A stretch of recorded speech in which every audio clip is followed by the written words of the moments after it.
It's an honor to have you. When you think about people who truly understand name, image, and likeness and how it intersects with financial literacy and entrepreneurship, I think we've got the best guy in the world here. So really, really excited to talk with you, Humble. Oh, man, likewise. Thank you. So Humble, let's jump right into it, right? From a financial literacy perspective, when you start dealing with your clients, some of the biggest names in the world in sports and entertainment, where do you start with them in terms of beginning the financial literacy process? You have to understand how money works, and be open to asking questions and being educated. That way you know exactly what's going on.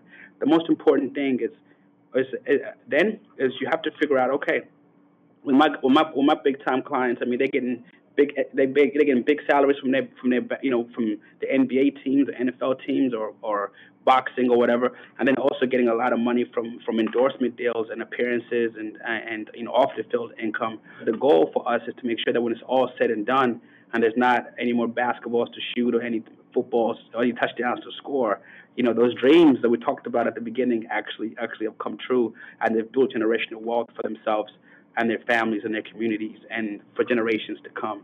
So that's how we go about it. Habits are critical, right?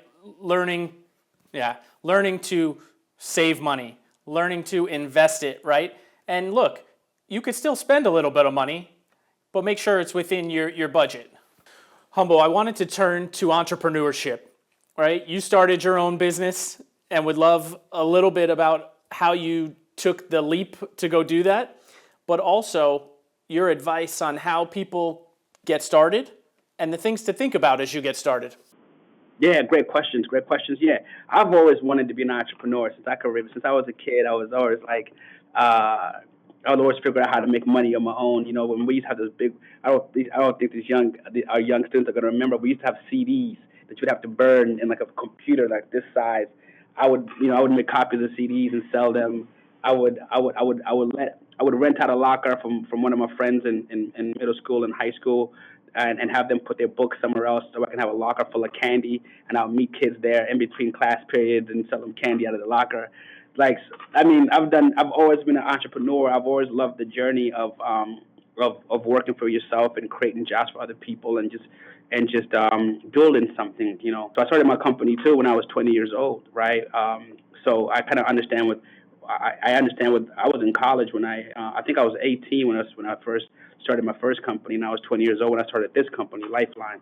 So I was right. I wasn't more than a freshman or sophomore in college myself, so I know this really well. But the most important thing is you have to understand what you want to do.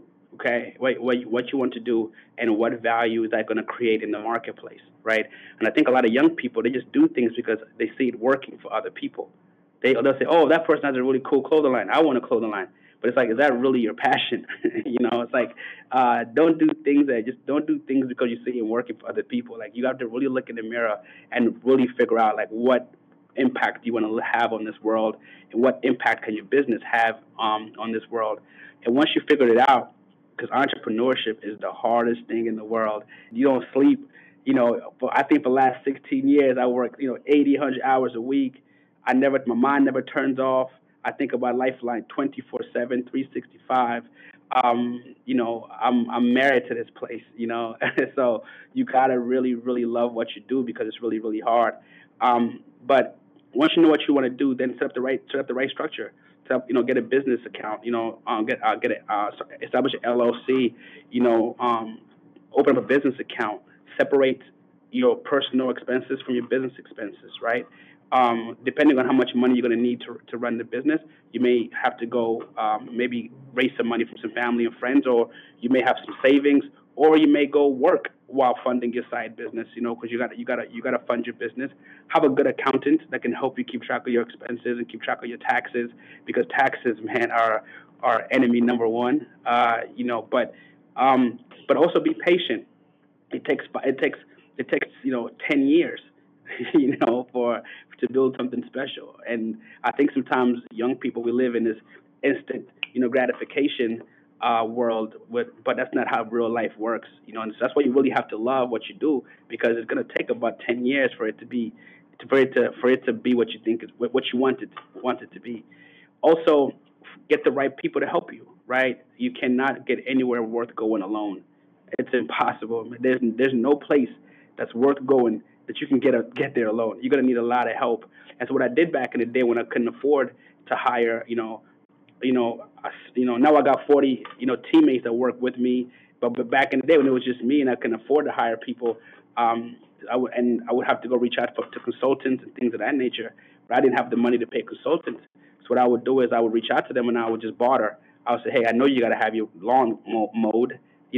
I know you got to, like, I know, like, what can I do for you to where you can save that money and then I can get an hour of your time. You know what I'm saying? And so do not let a lack of money or lack of resources stop you from your dreams. I always say that it's not to achieve your success. It's not about how much resources you have. It's about how resourceful you are. You know what I mean? It's not about resources. It's about being resourceful.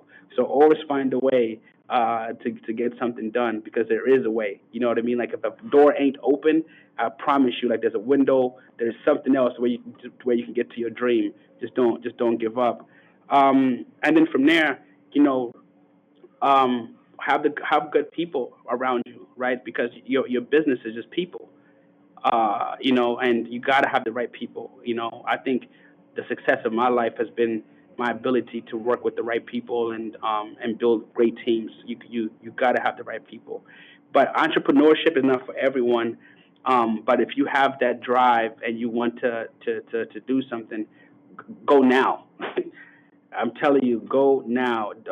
Like start now. Don't wait. Don't wait until the day is right or the timing is right or this is right. There'll never be a right time to bet on yourself.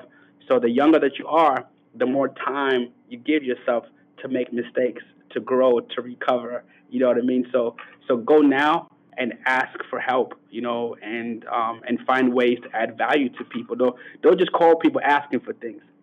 Like when I get a bunch of DMs in my Instagram on my Twitter, or I get a bunch of random emails on LinkedIn, and the people I respond to are the people that come offering something. Instead of just saying, hey, Humble, I need this. Can you do this for me? I ask for the people you can tell they're thinking about not how can I extract from this person that I need? How can I add value? And then as well to them as well. So I really admire that mindset because that's the mindset I used to have, 16 years ago. Thanks, Humble. And thank you guys for tuning in to NIL 360 EDU.